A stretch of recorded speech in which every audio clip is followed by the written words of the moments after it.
দর্শক আমন্ত্রণ জানাচ্ছি সবাইকে চ্যানেল 24 এর ঈদের বিশেষ আয়োজন প্রজন্ম অনুষ্ঠানে। আপনারা দেখেছেন যে গেল কয়েক বছর ধরেই আমরা এই আয়োজনের মাধ্যমে বাংলাদেশের ব্যবসায়িক প্রজন্মের বিভিন্ন গল্প আপনাদের সামনে তুলে ধরছি। আজও আমরা সেরকম দুজনের সাথে কথা বলবো। আকিজ গ্রুপকে আপনারা সবাই চেনেন। আকিজ গ্রুপের এখন তৃতীয় প্রজন্ম সরাসরি ব্যবসার সাথে সম্পৃক্ত। আমরা তৃতীয় প্রজন্মেরই একজন সদস্য শেখ আশরাফ উদ্দিন, তিনি আকিজ প্লাস্টিক ডিভিশনের সিইও আমাদের অতিথি হিসেবে আছেন, এবং তার আম্মা রেজওয়ানা সুলতানা, তিনিও পারিবারিক ব্যবসায় সম্পৃক্ত এবং আকিজ নাসির ফাউন্ডেশনের পরিচালক। আমাদের আজকের অতিথি, তাদের দুজনের কাছ থেকে পারিবারিক ব্যবসার গল্প, বাংলাদেশের সম্ভাবনা এবং তাদের চিন্তাভাবনা সম্পর্কে জানব। আপনাদের দুজনকে স্বাগত জানাচ্ছি এবং অনেক ধন্যবাদ জানাচ্ছি আমাদেরকে সময় দেওয়ার জন্য। ম্যাডাম, আপনার কাছে আসবো। এর আগে আশরাফের কাছ থেকে শুরুটা করতে চাই, যেহেতু একেবারেই তরুণ প্রজন্ম এবং সে ব্যবসার সাথে খুব অল্প সময় এত নিবিড়ভাবে জড়িয়েছে। আমার দাদা যখন আমার থেকেও ছোট, তখনই উনি দুজনকেই হারিয়েছেন। সেখান থেকেও দাদার পথ চলাটাও নিজের থেকেই শুরু, নিজে থেকেই উনি চেষ্টা করেছেন, আল্লাহ ওনাকে দিয়েছেন। ঠিক তেমনিভাবে আমার বাবা, আমার চাচা, ইমিডিয়েট যে ছোটো চাচা, তারা দুইজনও খুব অল্প বয়সে আমাদের ফ্যামিলি বিজনেসে জয়েন করেছে। কেন মনে হচ্ছে যে দাদা যে যত সময় শুরু করেছে তার চেয়ে আগে আপনার শুরু করা দরকার? দাদা যে সময় শুরু করেছে বা দাদা যতটুকু করে যেতে পেরেছেন, সেটাকে যদি ফলো করে এবং তার থেকে যদি আরও ভালো করার পরিকল্পনা আমি না করি, তার থেকে আরও ভালো করার কাজ যদি না করি, তাহলে তো আজকে যে থার্ড জেনারেশন বলতে পারছেন, ফোর্থ জেনারেশন তো আর বলতে পারবো না যদি আমি সেই স্টেপটা যদি না নিই। আপনার আম্মার কাছে যাব যে আশরাফ ছোটোবেলা থেকে ব্যবসা করবে, এটা কি আপনাদের কখনো কোনো প্রত্যাশা ছিল? ও 20-তে বিজনেস স্টার্ট করেছে আলহামদুলিল্লাহ। তো যখন 16 বছর বয়স, ও তখন আমাকে বলা শুরু করে, ও তখন পড়ছে বাইরে। তো মা, আমার টাইম চলে যাচ্ছে, আমার দাদা 16-এ সব কিছু শুরু করেছে, প্লিজ মা তুমি আমাকে বিজনেসে বাবাকে বলো, আর তুমি আর বাবা যেটা আমাকে শিক্ষা দিবা, এটা পৃথিবীর কোনো ইউনিভার্সিটি আমাকে সেই শিক্ষায় শিক্ষিত করতে পারবে না, তো বাবাকে বলো। তারপরে ও 20 বছর যখন হলো, ও দেশে আসলো, ওর বাবা প্লাস্টিক ডিভিশনটা ওর হাতে বুঝিয়ে দিল, বাবা তুমি এখন এটাকে দেখো। তো আলহামদুলিল্লাহ আলহামদুলিল্লাহ আলহামদুলিল্লাহ রব্বিল আলামিন খুব ভালো করছে। আপনার কি কখনো মনে হয়েছে যে এই যে 20 বছরে ব্যবসা হাতে নিয়েছেন, এটা একটা ঝুঁকিপূর্ণ কাজ হয়ে যাচ্ছে, বা আমি পারবো কি পারবো না, এরকম কোনো চিন্তা মাথায় আসছে কখনো? এইটা মাথায় হয়তো 1-2 বার আসতে পারে, কারণ আমি কিন্তু কোনো সকলের মতো না, আমার ব্যাচেলার্স ডিগ্রি কমপ্লিট করি নাই। আমি কিন্তু ইউনিভার্সিটির 3rd ইয়ারে ড্রপ আউট করে দিয়ে দেশে চলে আসছি এই ব্যবসায় আপনার ঢুকতে, যেটা কিনা অনেকটা ইন্টারেস্টিং আপনি বলতে পারেন। কারণ সবার একটা, আমার বাবা মা অবশ্যই আমাকে সাপোর্ট করেছেন।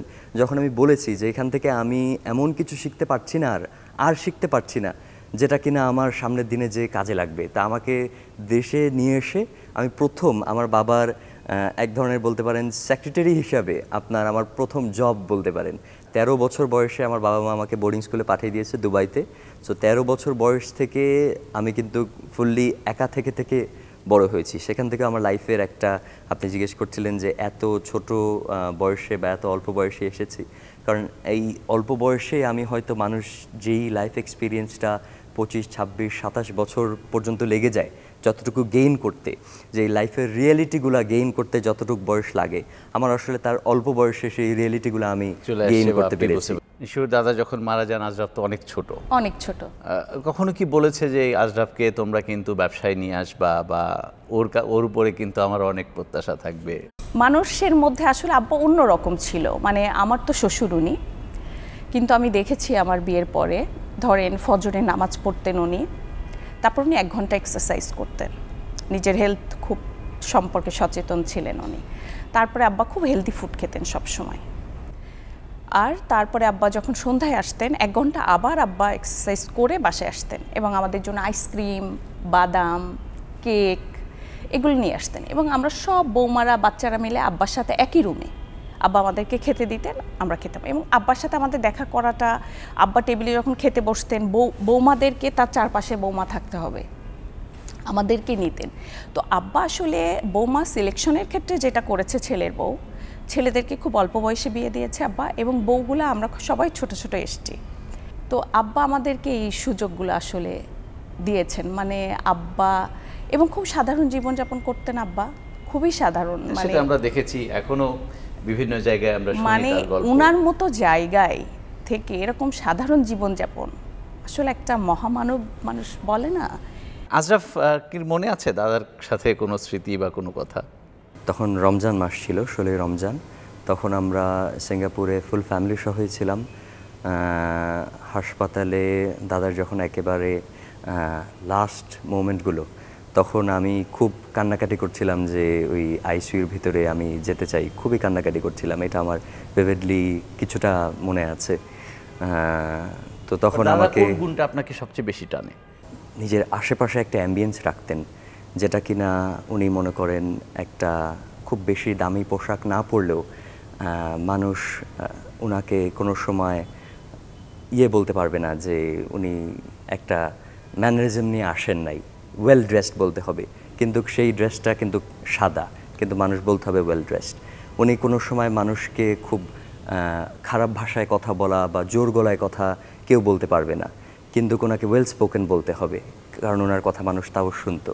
তো এই দাদার এই ক্যারেক্টারিস্টিকগুলা আমার কাছে খুবই ভালো লাগে, এবং আমার মনে হয় যে একটা মানুষ যদি এরকম হতে পারে, কারণ যে জোর গলায় কথা বলে একটা জায়গায় আসলে অনেকেই, স্পেশালি পিছনে কিছু টাকা হলে অনেক মানুষের বিহেভিয়ার পাল্টায়, মানুষের ড্রেস আপ পাল্টায়, মানুষ কিছু এরকম কিছু ইনস্ট্রুমেন্টকে ইউজ করে তার একটা নামকে এস্টাবলিশ করতে চায়, কিন্তু এগুলোকে না করেও যেটা করা যায় সেটা আমার দাদা একটা পারফেক্ট এক্সাম্পল। আমার সেই জিনিসটা দাদার খুব ভালো লাগে। এবং আমার কাছে একটা প্রশ্ন, যে ছেলে আশরাফ এবং ব্যবসায়ী আশরাফ, এই দুইটার মধ্যে পার্থক্য কোথায়? আমি ছোট্ট একটা বিরতি নিয়ে প্রশ্নের জবাবটা আপনার কাছ থেকে জানবো। দর্শক, আপনারা ঈদের বিশেষ আয়োজন প্রজন্ম দেখছেন। ছোট্ট একটা বিরতির সময় হয়ে গেছে, সাথেই থাকবেন আমাদের।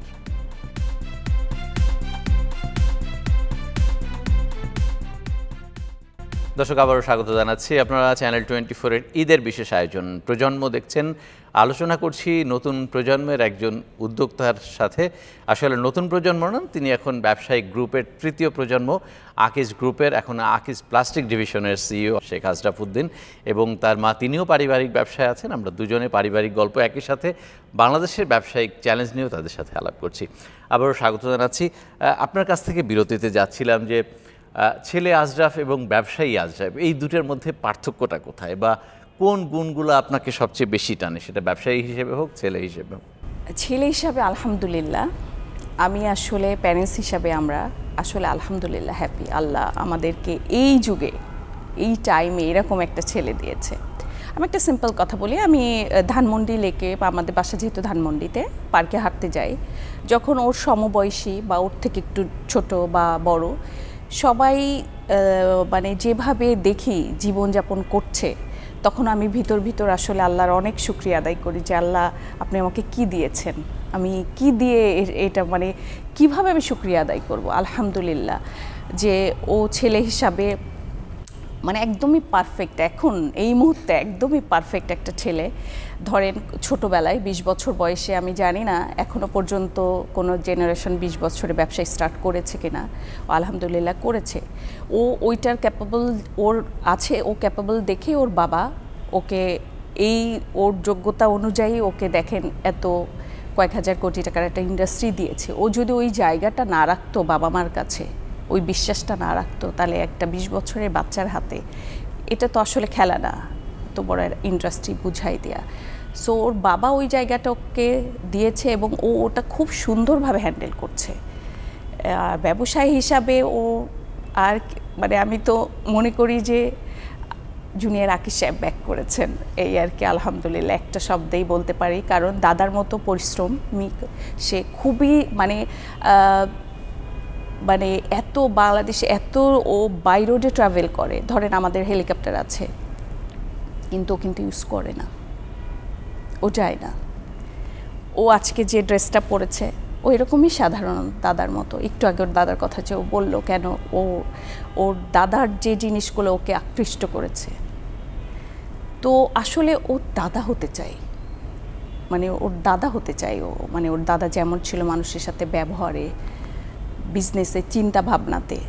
ওর ছোটোবেলা থেকে হয়তো ওইটাই কপি করছে, ওইটাই হয়তো ও চিন্তা করছে যে আমি আমার, এই জন্য ও 16-এ আমাদেরকে বলতো যে আমার দাদা শুরু করেছিল, আমিও শুরু করতে চাই, মানে একই টাইমেও আসলে করতে চাই।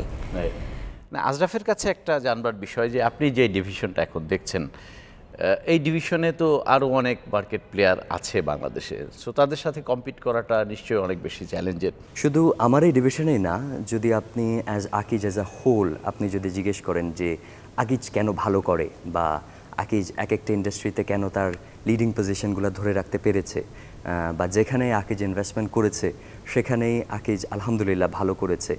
আমরা এখনও আমাদের যে সেই পুরান ম্যাচের বিজনেসটা, ছোট একটা ফ্যাক্টরি, কিন্তু এখনও আমাদের ফ্যাক্টরি গেটটা চালু আছে। আমার যারা কম্পিটিটররা আছে সবার থেকে আকিজের একটাই পার্থক্য, যেটা এবং পার্থক্য বা আমাদের পলিসি যেটাই বলেন, সেটা হচ্ছে যে অনেস্টি টুয়ার্ডস কোয়ালিটি। আমরা প্রোডাক্টের স্ট্যান্ডার্ডের প্রতি অনেক অনেস্ট থাকতে চাই। এখন মানুষ ইউজুয়ালি কোয়ালিটি বললে মনে করে যে শুধু কাঁচামাল ভালো দিলেই হয়তো প্রোডাক্টের একটা ভালো কোয়ালিটি আসে, কিন্তু অনেস্টি টুয়ার্ডস কোয়ালিটি যখন আমি বলছি তখন এখানে অনেকগুলো বিষয়। কাঁচামাল তো অবশ্যই একটা বিষয়, প্রোডাক্টের অ্যাস্থেটিক এটাও কিন্তু কোয়ালিটির একটা বিষয়, প্রোডাক্টের সেফটি স্ট্যান্ডার্ডস এটাও কিন্তু একটা কোয়ালিটির বিষয়। আমি আপনাকে একটা ছোট্ট এক্সাম্পল দিই। আমাদের আকিজ পাইপস এই কোম্পানিটা, আমার চাচা আপনার ফ্যাক্টরিটা তৈরি করেছেন, কমার্শিয়াল অপারেশনস আমি শুরু করেছি, আমার ফার্স্ট জব ছিলেন এটা। তো এখানে কোয়ালিটিতে আমরা একটা কি বললাম যে আপনার অনেস্টি টুয়ার্ডস কোয়ালিটি। তো প্রথমে মেশিনের কথা আমি বলি। মেশিনে আমরা জার্মান মেশিন, ফুল প্ল্যান্টের মানে এক মাথা থেকে লাস্ট মাথা পর্যন্ত সব কিছু, সেটা মিক্সিং ফ্যাসিলিটি, পাইপের এক্সট্রুশন মেশিনস, সকল কিছু জার্মান মেশিন দিয়ে আমরা তৈরি করেছি। সেটা বাংলাদেশে পাইপ ম্যানুফ্যাকচারাররা আরও এস্টাবলিশ আরও 5-7টা আছে, কেউ করে নাই এবং কেউ করতে সাহসও করতে পারবে না, কারণ আকিজ ওই স্টেপটা যে কোনো ইন্ডাস্ট্রিতেই প্রথমেই নেয়। তো সেটা আমরা করেছি, সেটা কিন্তু মেশিন ভালো, এটা একটা কোয়ালিটির প্রতি অনেস্টি রাখা।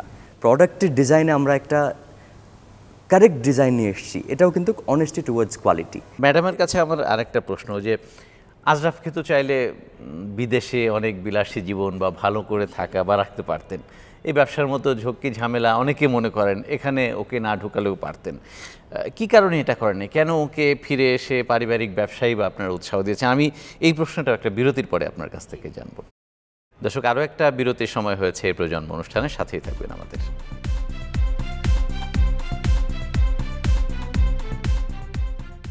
দর্শক, আরও একবার স্বাগত জানাচ্ছি। আপনারা ঈদের চ্যানেল 24-এর বিশেষ আয়োজন প্রজন্ম দেখছেন।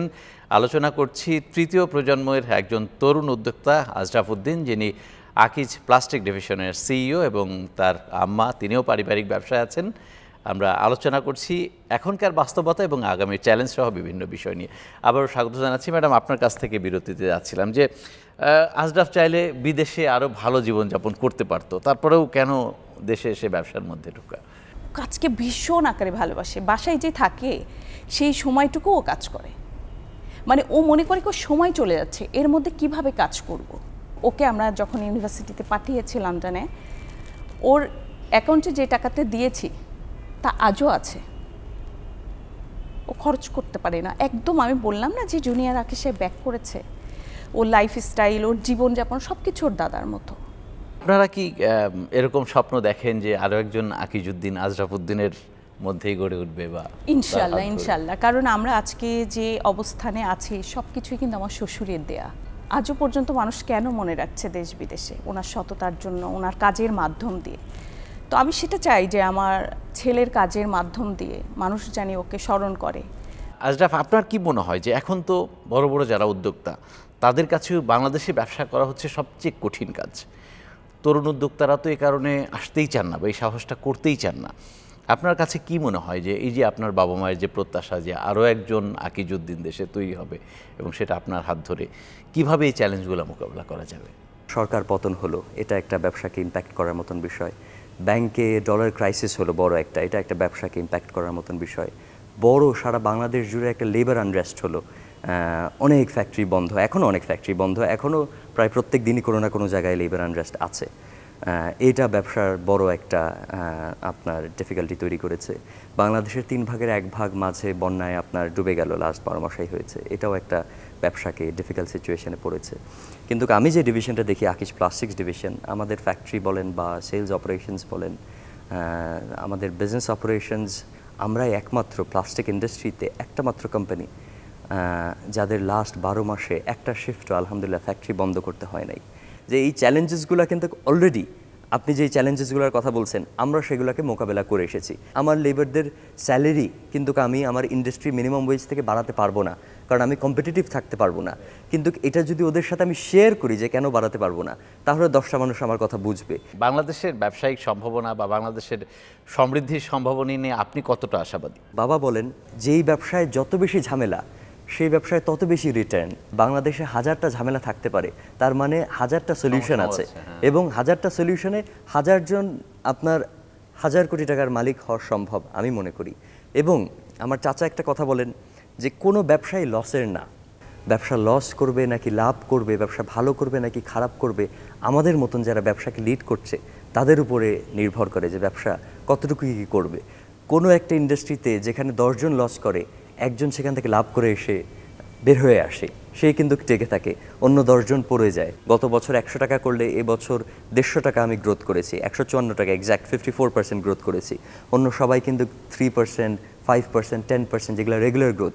আবার অনেকে আছে আমার ইন্ডাস্ট্রিতে লাস্ট 3 মাসে 2টা কোম্পানি ব্যাংক ফাইন্যান্সের কারণে এলসি না খুলতে পারার কারণে আপনার মার্কেটে টিকে থাকতে পারছে না। সেখানে কিন্তু আমরা দিনে দিনে আলহামদুলিল্লাহ সব কিছু আল্লাহ দিয়েছেন, দিনে দিনে আমরা আমাদের পলিসিগত কারণে আমরা এগিয়ে যেতে পারছি। আমরা শেষ করব, দুজনের কাছে 2টা প্রশ্ন আছে। আপনার কাছে শেষ প্রশ্ন আমার, আকিজ গ্রুপকে কোথায় দেখতে চান আগামী 10 বছর, 20 বছর বা 30 বছর পর? দাদার ছিল যে সে ঘুমানোর জন্য একটা কমফোর্টেবল জায়গা ছিল না, সেখান থেকে আমার বাবারা আসলো যে ঘুমানোর জন্য হয়তো আরেকটু কমফোর্টেবল একটা জায়গা আসলো, সেই জায়গা থেকে আমি এসেছি আরও একটা ভালো গাড়িতে এখন চড়ছি, হেলিকপ্টারও চড়েন মাঝে মাঝে। হেলিকপ্টারে চড়ছি। তো আসলে নেক্সট গোয়িং ফরওয়ার্ড আমার নেক্সট প্রজন্ম যদি আবার আপনার হচ্ছে সেই পিছে চলে যায়, তাহলে কিন্তু 3rd জেনারেশনেই কেউ মনে রাখবে না, হয়তো আরও 2টা জেনারেশন পর সবাই ভুলে যাবে। কিন্তু আকিজ গ্রুপে যেখানে আমি দেখতে চাই যে আমার নেক্সট জেনারেশন, তার নেক্সট জেনারেশন, আমার নেক্সট জেনারেশন যদি আমার বাবা যেমন এক্সপেক্ট করে যে আমার ছেলে আমার থেকে ভালো করবে, আমার থেকে 10 গুণ করবে, আমার দাদা যা এক্সপেক্ট করে গিয়েছেন আমার বাবা তা ডেলিভার করেছেন, বাবা আমার থেকে যা এক্সপেক্ট করেছেন আমি তা করার চেষ্টা করছি, ইনশাআল্লাহ আমার নেক্সট জেনারেশন তার নেক্সট জেনারেশনে যেন টিকে থাকতে পারে। কারণ এরকম 3rd জেনারেশনই অনেক রেয়ার। বাংলাদেশে আপনি কয়টা কোম্পানি বলতে পারবেন যে তারা 3rd জেনারেশনে এসে ব্যবসা করছেন? হাতে গুনে 10টা আঙ্গুলও পার করতে পারবেন না। কিন্তু আমরা ইনশাআল্লাহ আমাদের প্ল্যানিং 3rd না, 3rd তো অলরেডি শুরু করেছি, 4th, 5th জেনারেশনও যেন ব্যবসা যেন দিনে দিনে বড় হয়, এবং সেভাবে বড় না হয় যেভাবে বাংলাদেশের অনেকেই এই ব্যবসাকে বড় করেছেন। যে কোনো দেশেই 3rd generation is rare, 4th, 5th very very few. তা আমরা আসলে বাংলাদেশ থেকে যদি ওয়ার্ল্ডের একটা এরকম ফ্যামিলি হতে পারি, যেটা আমাদের লক্ষ্য, যে সারা পৃথিবীতেই যেমন আমরা ইন্ডিয়ান ফ্যামিলির কথা হয়তো শুনি, আমরা ইউরোপিয়ান আমেরিকান ফ্যামিলির কথা শুনি, তো বাংলাদেশের আমরা এরকম প্রথম ফ্যামিলি হতে চাই যে ফ্যামিলি কিনা সারা পৃথিবী চিনবে যে একটা সাকসেসফুল ব্যবসায়িক ফ্যামিলি যারা 5-6 জেনারেশন ধরে ব্যবসা করি। আপনার আম্মাকে দিয়ে শেষ করব আজকের আয়োজন। ম্যাডাম, আমরাও প্রত্যাশা করি আজরাফ যে স্বপ্নের কথা বলল সেগুলো পূরণ হোক, নিশ্চয়ই আপনারাও তার চেয়ে ভালো চান। বাবা মামা হিসাবে এটাই চাই যে আজরাফের এই স্বপ্নটা জানি আল্লাহ আলহামদুলিল্লাহ আল্লাহ জানি ইনশাআল্লাহ পূরণ করে দেয়। কখনো কি মনে হয়েছে যে ও ব্যবসা না করলে ভালো হতো, ও অন্য কিছু করলে ভালো হতো? এরকম অপশনই আসলে আজরাফ এই 2 বছরে আমাদের সামনে দাঁড় অপশনই দাঁড় করাননি, মানে ও দেয়নি আমাদেরকে যে আমরা চিন্তা করব যে ও এটা না হয়ে অন্য কিছু হলে মনে হয় ভালো হতো। আপনাদের দুজনকে অনেক ধন্যবাদ। আমরা আজকের আয়োজনটা এখানে শেষ করছি। আপনাকে অনেক ধন্যবাদ।